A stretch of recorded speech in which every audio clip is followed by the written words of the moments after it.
बीवी ने कहा, आखिर औरत क्या क्या संभाले? तुमको संभाले, तुम्हारे बच्चों को संभाले, तुम्हारे माँ बाप को संभाले, या तुम्हारे घर को संभाले। नहमदुहु व नसल्ली अला रसूलिहिल करीम।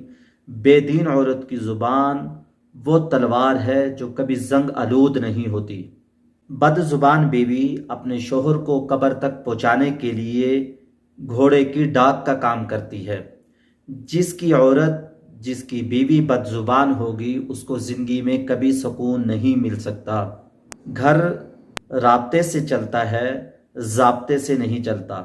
ज़ाब्ता तो ये है कि शोहर के माँ बाप की खिदमत बीवी पर ज़रूरी नहीं, लेकिन राब्ता ये है बीवी शोहर के माँ बाप को अपना ही माँ बाप समझे।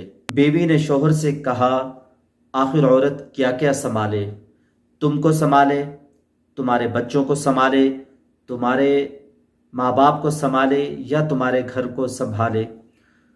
तो शोहर ने ठंडे मिजाज से, गुस्से का इलाज सब्र है, शोहर ने बड़े ठंडे मिजाज से, तहम्मुल से उसको जवाब दिया, तुम अपनी ज़ुबान को संभाल लो, बाकी सब कुछ संभल जाएगा। हमारे वो भाई और बहनें जो इस साल हज उम्रे के सफ़र में आ रहे हैं, मैं उन लोगों से दस्त बस्ता गुजारिश करता हूँ अपनी ज़ुबान की ख़ास तौर पर हिफाजत करना। ज़ुबान से छोटा सा जुमला या तो जन्नत का सबब बन जाता है, जन्नत में जाने का सबब बन जाता है, या जहन्नुम में जाने का सबब बनता है। तो किसी की गीबत ना करें। औरतें जब बैठती हैं इकट्ठी होकर बहुत सारी बातें करती हैं जिनका कोई फ़ायदा नहीं होता।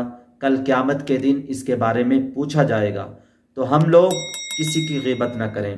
जैसे कि आप लोगों ने थंबनेल पढ़ा, औरत जब रोती है तो मुंह पर हाथ रखती है, तो इससे ये पता चलता है औरतों के सबसे ज़्यादा जो गुनाह होते हैं, कुदरत ये बताती है वो ज़ुबान से, मुंह से होते हैं, लिहाजा वो मुंह को बंद करती है। और दूसरी चीज़ इरशाद बारी ताला है, बेशक कान, आँख और दिल के बारे में पूछा जाएगा।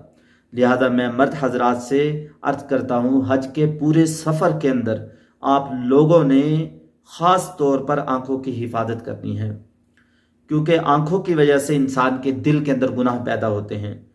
आँखों से गलत ना देखें।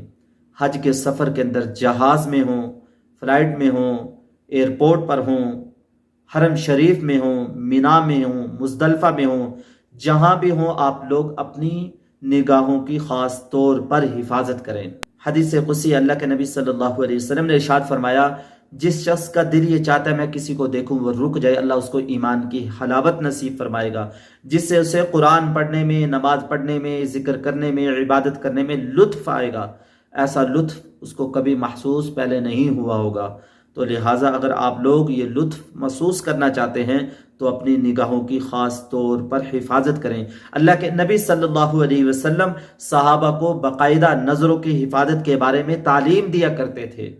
तो अल्लाह के नबी सल्लल्लाहु अलैहि वसल्लम का इरशाद है, रास्ते में ना बैठा करो, अगर तुम रास्ते में बैठो तो सलाम किया करो, नज़रों की ख़ास तौर पर हिफाजत किया करो, और तकलीफ़ देने से लोगों को बचो, और अमर बिल मारूफ और नही अनिल मुनकर करते रहो। मैं हुज्जाज कराम से ये कहूँगा, हज के सफ़र में ये 4 काम ज़रूर करें। किसी को तकलीफ़ ना दें, सलाम को आम करें, और नज़रों की हिफाजत करें। अमर बिल मारूफ और नही अनिल मुनकर हज के सफ़र के अंदर ज़रूर करते रहें। अपनी निगाहों की ख़ास तौर पर हिफाजत करें। मर्द हजरात जब रोते हैं तो आंखों पर हाथ क्यों रखते हैं? कुदरत ये बताती है मर्दों के अक्सर गुनाह आंखों से होते हैं, लिहाजा हम आंखों की ख़ास तौर पर, मर्द हों या औरतें, हिफाजत करें। आंखों को अल्लाह के हुक्मों के मुताबिक लाएं, गुनाह से दूर रहें, फिर इसके इनामात अल्लाह दुनिया में भी देगा। और हज के सफ़र के अंदर ख़ास तौर पर आंखों की हमने हिफाजत करनी है। मुहतरम नाज़रीन, अगर वीडियो अच्छी लगी है चैनल को लाइक और सब्सक्राइब ज़रूर कर दें। दुआओं में याद रखें। अस्सलामु अलैकुम व रहमतुल्लाहि व बरकातुहू।